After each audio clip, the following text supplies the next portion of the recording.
Si è svolta ieri sera la simultanea di scacchi nel Boulevard di Viale Veneto, in cui Lorenzo Lodici, grande maestro di scacchi, ha partecipato in qualità di giocatore esperto, sfidando in contemporanea 30 avversari.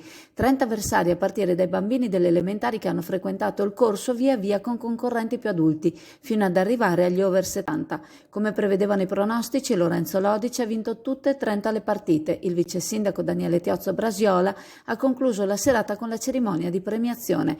Lorenzo Lodici, oltre ad essere un grande maestro di scacchi, è studente in ingegneria meccanica. Il prossimo evento di scacchi è la partecipazione alle Olimpiadi in India che si svolgeranno la prossima settimana.